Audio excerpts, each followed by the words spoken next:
अस्सलाम वालेकुम। उम्मीद है सब खैरियत से होंगे।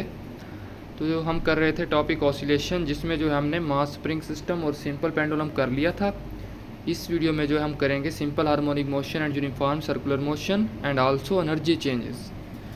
तो क्वेश्चन नंबर 1 है, when the displacement of simple harmonic motion simple harmonic oscillator is equal to half of the amplitude, what fraction of total energy will be equal to its kinetic energy. तो basically आप इसको solve करके भी एक तो है आप निकाल सकते हैं, दूसरा ये है कि आप इसको याद कर लें, ज़्यादा बेहतर है, टाइम आपका बच जाएगा। तो देखें, जब जो आपका डिस्प्लेसमेंट हो वो हाफ ऑफ द एम्पलीट्यूड के बराबर हो तो काइनेटिक एनर्जी और पोटेंशियल एनर्जी जो रेशो होती है वो होती है 3:1। ठीक है, काइनेटिक एनर्जी इक्वल होती है पोटेंशियल एनर्जी के जब आपका जो डिस्प्लेसमेंट हो वो कितना हो, एम्पलीट्यूड डिवाइडेड बाय √2। तो यहाँ पर जो है हाफ ऑफ द एम्पलीट्यूड है तो काइनेटिक एनर्जी क्योंकि हमें पता है 3/4 होगी। Next question, a particle is oscillating according to the equation x is equal to 7 cos 0.5 pi theta pi t, where t is in second. The point moves from position of equilibrium to the maximum displacement in time. तो देखें, आपको पता है कि एक जो vibration होती है, ठीक है, उसमें बॉडी मीन से एक्सट्रीम, एक्सट्रीम से मीन, फिर मीन से एक्सट्रीम, एक्सट्रीम टू मीन, मतलब आप उसे कह सकते हैं कि 4 पार्ट्स होते हैं। ठीक है, एक कंप्लीट वाइब्रेशन के। यहाँ पर उसने कहा है कि मीन टू एक्सट्रीम जाना है, मतलब सिर्फ आपने एक वाइब्रेशन का जो है चौथा पार्ट जो आपने कवर करना है। ठीक है, तो उसके लिए टाइम रिक्वायर्ड कितना होगा, t/4। ठीक है, अब आपने जो है पहले t मालूम करना है। उसके लिए देखें कि ओमेगा का फार्मूला होता है omega is equal to 2π divided by t। ठीक है, यहाँ से जो है आप t की वैल्यू फाइंड कर लेंगे। ठीक है, यहाँ से t की वैल्यू फाइंड कर लेंगे। यहाँ पर ओमेगा की वैल्यू क्या होगी, 0.5 पाई। इक्वेशन के मुताबिक cos 0.5 पाई जो है बेसिकली 0.5 पाई वो किसकी वैल्यू है, ओमेगा की। इसको आप ओमेगा की जगह पुट करेंगे। ठीक है, और यहाँ से आप t की वैल्यू निकाल लेंगे, वो आ गया आपके पास 4 सेकेंड। अब चूँकि हमने निकालना है मीन टू एक्सट्रीम तो उसको 4 से डिवाइड करके आंसर आपके पास 1 सेकेंड आ जाएगा। Next question, a simple harmonic oscillator has a period of 0.01 second and an amplitude of 0.2 metre. The magnitude of the velocity at the centre of the oscillation. आपको पता है कि मीन जो position होती है वहाँ पे वेलोसिटी क्या होती है, v is equal to x0 omega. ठीक है, अब आपको जो है एम्पलीट्यूड दिया हुआ है, टाइम दिया हुआ है, आप ओमेगा की जगह ओमेगा की वैल्यू पुट करेंगे t 2π डिवाइडेड बाई t। तो यहाँ पर जो है सारी वैल्यू आपको गिवन है, यहाँ से जो आप इजीली जो है वेलोसिटी कैलकुलेट कर लेंगे। Next question, in simple harmonic motion the ratio of acceleration of particle to its displacement. तो फार्मूला देखें, एक्सेलरेशन क्या होता है, acceleration is equal to x omega का स्केयर। तो रेशियो आप देखें एक्सेलरेशन डिवाइडेड बाय एम्पलीट्यूड और डिस्प्लेसमेंट, तो आपके पास आ जाएगा ओमेगा का स्केयर, मतलब एंगुलर फ्रीक्वेंसी का स्केयर। ठीक है, next question, two particles p and q start from origin and execute simple harmonic motion along x-axis with same amplitude but with period 3 second and 6 second. Amplitude same है लेकिन जो है उनका periods different हैं। तो velocity की ratio क्या होगी, वेलोसिटी के टाइम के साथ क्या रिलेशन है, इनवर्स रिलेशन है। ठीक है, वी हम जानते हैं कि velocity v is equal to x omega, omega की जगह 2π डिवाइडेड बाई t। तो यहाँ से आप देख रहे हैं कि v और t का इन्वर्स रिलेशन है, तो सिंपल है, आप यहाँ से जो है वेलोसिटी की रेशो निकाल लेंगे। नेक्स्ट क्वेश्चन है, the wave number for a wave having wavelength 0.005 मीटर। तो वेव नंबर का फार्मूला होता है 1 divided by wavelength, 1 divided by 0.005, तो आपके पास आंसर आ जाएगा option d. Next question, a particle is executing simple harmonic motion with frequency f, the frequency at which its kinetic energy change into potential energy. आपको पता है कि एक बॉडी मीन से जब एक्सट्रीम की तरफ जाएगी, एक्सट्रीम से मीन, फिर मीन से extreme and extreme to mean. ठीक है, अब आपको पता है कि काइनेटिक एनर्जी कहाँ पर मैक्सिमम होती है, मीन पोजीशन पे, और पोटेंशियल एनर्जी एक्सट्रीम पोजीशन पे। ठीक है, तो काइनेटिक एनर्जी तब चेंज होगी पोटेंशियल एनर्जी में जब बॉडी मीन से एक्सट्रीम की तरफ जाएगी। तो आपको पता है कि एक कंप्लीट वाइब्रेशन में एक बॉडी मीन से एक्सट्रीम 2 मरतबा जाती है। ठीक है, तो कितनी बार चेंज होगी वो, 2 मरतबा, option D. Next question, if a simple harmonic oscillator has got a displacement of 0.02 meter and acceleration equal to 2.20 meter per second at any time, the angular frequency। तो बिल्कुल सिंपल है, आपको पता है कि एक्सेलरेशन का फार्मूला होता है ओमेगा स्केयर एक्स, ठीक है। यहाँ से आप जो है ओमेगा की वैल्यू इजीली फाइंड कर लेंगे, ठीक है। Next question, a particle executing simple harmonic motion of amplitude 5 cm and maximum speed 31.4 cm, the frequency। तो वेलोसिटी का फार्मूला क्या है, v is equal to x nought omega, ठीक है। क्योंकि अब फ्रीक्वेंसी मालूम करनी है तो ओमेगा को हम कन्वर्ट कर देंगे फ्रीक्वेंसी के रिलेशन में 2πf। तो यहाँ से जो आप बड़ी आसानी से फ्रीक्वेंसी को मालूम कर लेंगे, ठीक है। सिर्फ आपको जो है ना फार्मूलों को तोड़ मोड़ के जो है ना मॉडिफाई करना आना चाहिए, न्यूमेरिकल बड़े आसान हो जाते हैं, ठीक है। Next question, the amplitude of A particle executing simple harmonic motion depends upon. तो एम्पलीट्यूड किस पे डिपेंड करता है, आपके मोशन के इनिशियल फेज़ के ऊपर, ठीक है, इनिशियल फेज़ के ऊपर। जैसे कि हम फार्मूला लिखते हैं कि x is equal to x naught cos theta या साइन थीटा, ठीक है। अब जो अगर एंगल फ़र्ज़ करें जो है 90 होगा, if face is initial face is 90, ठीक है। तो आपके जो है क्या फार्मूला बनेगा, x is equal to x nought sine omega t, ठीक है। अगर x is equal to minus x जो है आपका एम्पलीट्यूड हो तो आपका फार्मूला क्या बन जाएगा। तो बेसिकली एंगल चेंज होने से आपका एम्पलीट्यूड जो है ना चेंज हो रहा होता है, ठीक है। तो बेसिकली किस पे डिपेंड कर होता है, वो इनिशियल फेज़ के ऊपर। Next question, if amplitude of particle executing simple harmonic motion is doubled, which of the following quantity is not doubled but also does not remain the same। तो उसका सिंपल है कि आप हर चीज़ के फार्मूले को देखते जाएं, ठीक है। अब टाइम पीरियड का formula t is equal to pi into l divided by g. इसमें एम्पलीट्यूड है ही नहीं तो ये तो चेंज नहीं होगा। नेक्स्ट, मैक्सिमम वेलोसिटी क्योंकि डायरेक्टली रिलेशन है उसका एम्पलीट्यूड के साथ। अगर एम्पलीट्यूड डबल होगा तो वेलोसिटी भी डबल हो जाएगी, लेकिन उसने स्टेटमेंट में कहा है कि डबल नहीं होनी चाहिए और सेम भी नहीं रहनी चाहिए, इसमें तो डबल हो रही है तो ये भी गलत। मैक्सिमम एक्सेलरेशन का फार्मूला देखें वो भी ऐसे ही है कि डबल हो रहा है। टोटल एनर्जी में है कि अगर आपका जो एम्पलीट्यूड डबल हो जाए तो टोटल काइनेटिक एनर्जी 4 गुना बढ़ जाती है, ठीक है।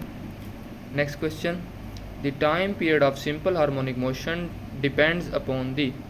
टाइम पीरियड का फार्मूला क्या है, t is equal to pi under root m over k. तो ये किस पे डिपेंड कर रहा है, मास के ऊपर, ठीक है। Next question, when A particle oscillates in simple harmonic motion it's kinetic energy varies periodically. If frequency of particle is F, what is the frequency of kinetic energy. ये वही सेम कंसेप्ट है जो मैंने ऊपर बताया कि कितनी मरतबा काइनेटिक एनर्जी जो है पोटेंशियल एनर्जी में चेंज होती है, 2 मरतबा, ठीक है। Next question, the equation for an object position vibrating at end of a spring as function of time is x is equal to 0.25 cos pi divided by at, what will be its displacement after 2 second. तो ये बहुत ही simple है, equation लिखें और t की जगह जो है आप 2 सेकेंड पुट कर दें। तो देखें t की जगह 2 सेकेंड पुट कर दिया, 2 से जो है 8 को कैंसिल किया तो 4 आ गया। आपको पता है पाई डिवाइडेड बाय 4 किसके बराबर होता है, 45 के, ठीक है। और cos 45 बराबर होता है 0.7 के। 0.7 को मल्टीप्लाई कर देंगे आप 0.25 से तो आपके पास जो है आ जाएगा डिस्प्लेसमेंट 0.18 मीटर।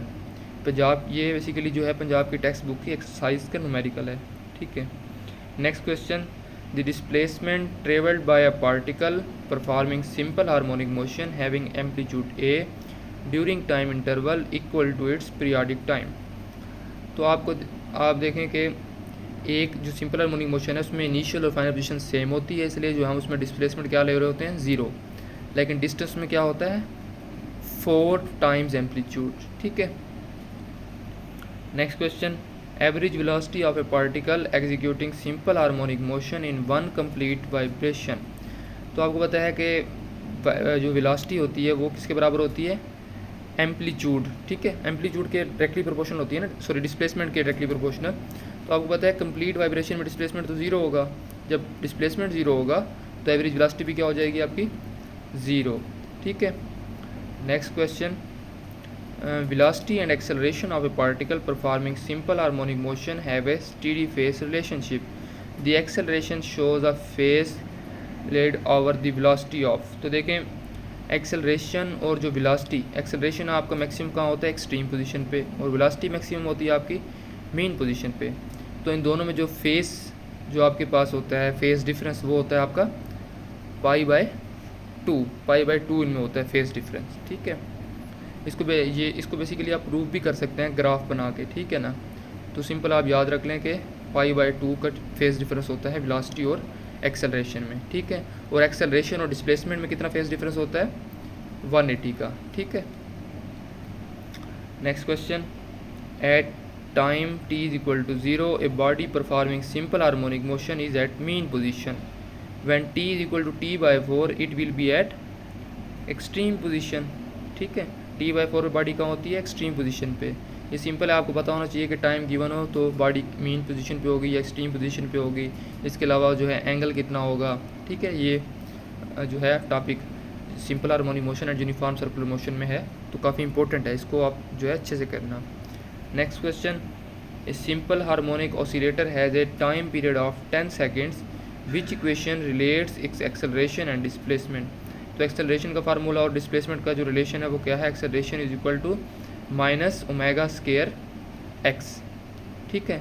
तो ओमेगा की जगह जो है आप 2 पाई डिवाइडेड बाय टी, और टी की जगह 10 सेकेंड पुट कर दें। तो क्वेश्चन ऑप्शन में देखें, ऑप्शन सी में acceleration is equal to minus 2 pi divided by 10 का स्क्वायर एक्स, ठीक है।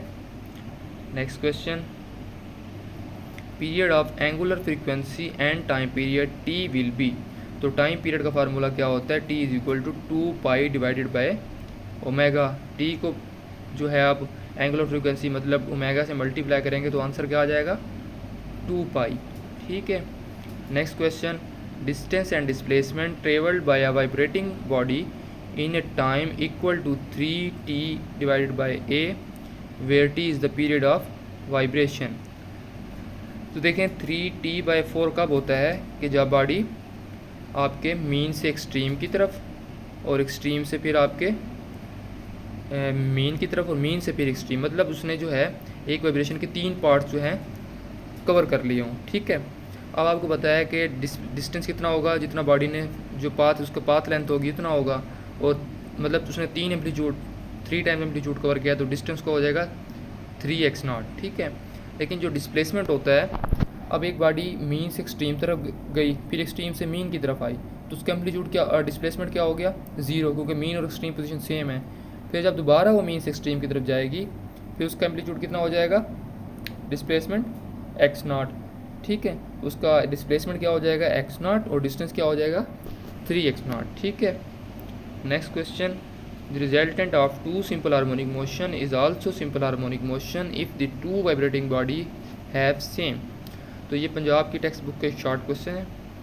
तो रिजल्टेंट 2 सिंपल हार्मोनिक मोशन का सिंपल हार्मोनिक मोशन तब होगा जब उनका टाइम पीरियड सेम हो, फ्रीक्वेंसी सेम हो और फेस सेम हो, ठीक है। Option d.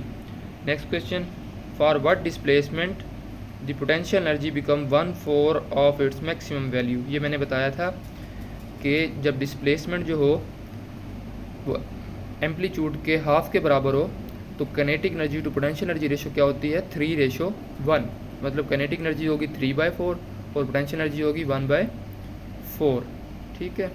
Next question, potential energy of simple pendulum in its resting position is 10 joule and it's mean kinetic energy is 5 joule. Total energy, तो देखें कि हम कहते हैं कि टोटल एनर्जी बराबर होती है किसके, मैक्सिमम काइनेटिक एनर्जी के या फिर मैक्सिमम पोटेंशियल एनर्जी के, या फिर हम कह सकते हैं total energy is equal to sum of kinetic energy and potential energy. अब उसने कहा है कि रेस्टिंग स्टेट में पोटेंशियल एनर्जी 10 जूल है, मतलब के बात हो रही, वो कहना ये चाह रहा है कि जो काइनेटिक एनर्जी है वो 0 है, ठीक है। रेस्टिंग स्टेट पे है ना, तो पोटेंशियल एनर्जी 10 जूल है, मतलब उसकी मैक्सिमम जो एनर्जी है वो 10 जूल है, और वो कौन सी एनर्जी है, पोटेंशियल एनर्जी, ठीक है। तो हमने कहा है कि टोटल एनर्जी किसके बराबर होती है, टोटल पोटेंशियल एनर्जी के या टोटल काइनेटिक एनर्जी के, दोनों के सम के। अब मैक्सिमम पोटेंशियल एनर्जी 10 जूल है तो काइनेटिक एनर्जी कितनी हो जाएगी, 0, और टोटल एनर्जी कितनी हो जाएगी, 10 जूल। यहाँ पे जो मेन काइनेटिक एनर्जी दी हुई है ये आपको जस्ट कंफ्यूज करने के लिए दी हुई है, इसका इस स्टेटमेंट से कोई ताल्लुक नहीं है, ठीक है। Next question, in simple harmonic motion ratio between kinetic energy and potential energy at mean position. तो आपको पता है काइनेटिक एनर्जी मीन पोजीशन पे मैक्सिमम होती है क्योंकि वहाँ पर वेलोसिटी मैक्सिमम होती है, और पोटेंशियल एनर्जी मीन पोजीशन पे क्या होती है, ज़ीरो। तो मैक्सिमम डिवाइडेड बाय ज़ीरो जो हम करेंगे तो आंसर आ जाएगा इनफिनाइट। ठीक है। Next question, the equation of displacement of a body executing simple harmonic motion is x is equal to x nought cos theta, या जिसको हम लिखते हैं omega t. What is the initial phase. देखें ये आपको पता होना चाहिए कि जब कोस का हम जिक्र करते हैं, कोस थीटा, तो हम कहते हैं कि मोशन कहाँ से स्टार्ट हो रही है, आपके क्रस्ट से। ठीक है, क्रस्ट से मुराद आपकी जो होगी मैक्सिमम एम्पलीट्यूड वाली जो हाइट होगी एक मेन पोजीशन पे वहाँ से स्टार्ट होगी। ठीक है। तो देखें यहाँ पे क्योंकि कोस है तो आंसर क्या होगा, जब मैक्सिमम उस पर है तो इनिशियल फेज क्या होगा, 90। ठीक है। अगर क्वेश्चन स्टेटमेंट होती है x is equal to minus x naught, ठीक है, तो इक्वेशन क्या बनती है, x is equal to minus x naught. ठीक है। अभी चूँकि x is equal to x naught cos theta है तो हम कहेंगे कि इनिशियल फेज कितना है, 90। ठीक है, 90 होगा। Next question, the acceleration of a body having simple harmonic motion depends upon.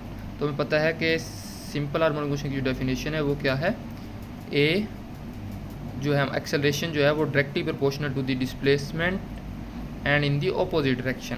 ठीक है। तो एक्सेलरेशन किस पर डिपेंड कर रहा होता है, displacement from the mean position के ऊपर।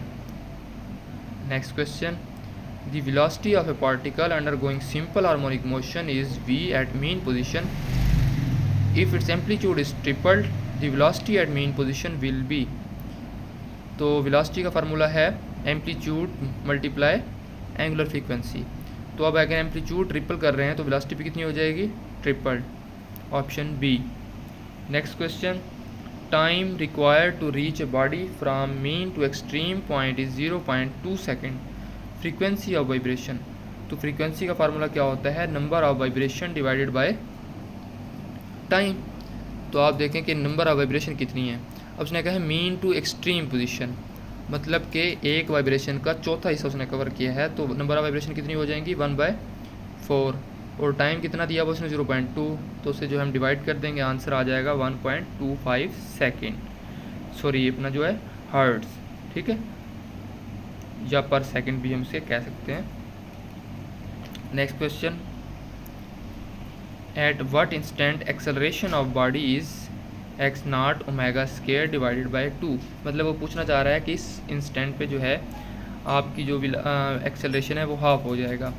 तो सिंपल एक्सेलरेशन का फार्मूला लिखें, acceleration is equal to x not omega square sine theta. तो बेसिकली आपने इसमें थीटा की वैल्यू बतानी है, किस एंगल पे जो है एक्सेलरेशन हाफ होगा।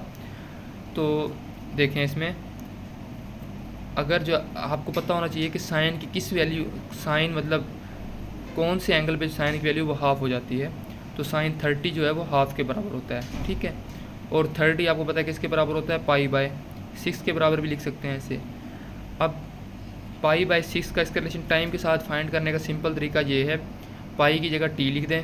ठीक है, और जो पाई के नीचे जो वैल्यू है उसको 2 से मल्टीप्लाई करके टी के नीचे लिख दें। अब π/6 है तो टाइम के t/12 हो जाएगा। अगर π/2 होता तो क्या होता है, t/4। ठीक है, तो बेसिकली इसमें आपने एंगल की वैल्यू बतानी है। ठीक है, एक्सेलरेशन हाफ कब होगा, जब एंगल कितना होगा, 30। ठीक है, और वो टाइम से उसका रिलेशन निकालें तो किस टाइम पे, t/12। ठीक है। Next question, acceleration of a body executing simple harmonic motion at instant t/6। अब इन क्वेश्चन में देखें, एक क्वेश्चन में उसने टाइम का पूछा है किस पे जो है एक्सेलरेशन हाफ हो जाएगा। इसमें कह रहा है कि अगर टाइम t/6 हो तो एक्सेलरेशन कितना होगा। ठीक है, तो देखें इसमें सिंपल आप फिर वही कि t/6 का आप एंगल के साथ रिलेशन निकालेंगे। t/6 है तो आप इसको लिख सकते हैं, t की जगह पाई लिख दें। ठीक है, और 6 को हाफ करके 3 लिख दें। ठीक है, अगर एंगल दिया होता 3 को 2 से मल्टीप्लाई करके हम 6 लिखते हैं। तो अब t/6 है तो एंगल कितना होगा, π/3, या इसको हम बोल सकते हैं एंगल 60। ठीक है, और साइन 60 की वैल्यू आपको मालूम होनी चाहिए कितनी होती है। तो वो ऑप्शन आप जो है फार्मूले में साइन 60 की वैल्यू पुट करके आंसर निकालेंगे, जो कि आएगा आपका option D, √3 / 2। Next question, what is the velocity of a body performing simple harmonic motion with amplitude x not at extreme position. तो देखें आपकी जो वेलोसिटी मैक्सिमम कहाँ पर होती है, मीन पोजीशन पे, ठीक है। उसका फार्मूला होता है v is equal to x not omega, और जो आपकी जो मिनिमम कहाँ होती है आपकी एक्सट्रीम पोजीशन पे, और उसका फार्मूला क्या होता है v is equal to omega into x naught square minus x naught square, ठीक है। तो बेसिकली जो कि अब एक्स नॉट स्केयर से कट जाएगा तो आंसर जो है 0 आ जाएगा। तो एक्सट्रीम पोजीशन पे क्या होगी, ऑप्शन ए। और इंस्टेंट, किसी भी इंस्टेंट पे जो अगर मालूम करनी हो तो ऑप्शन उसके लिए सी होगा।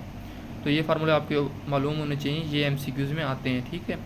वो इसी तरह एमसीक्यू फार्मूला देके पूछ लेंगे ये किस पोजीशन पे वेलोसिटी की बात हो रही है, तो आपको पता होना चाहिए, ठीक है। यहाँ पर जो है ये चैप्टर हमारा ख़त्म हो गया ऑसिलेशन। नेक्स्ट इंशाल्लाह हम स्टार्ट करेंगे वेव्स। अल्लाह हाफिज़।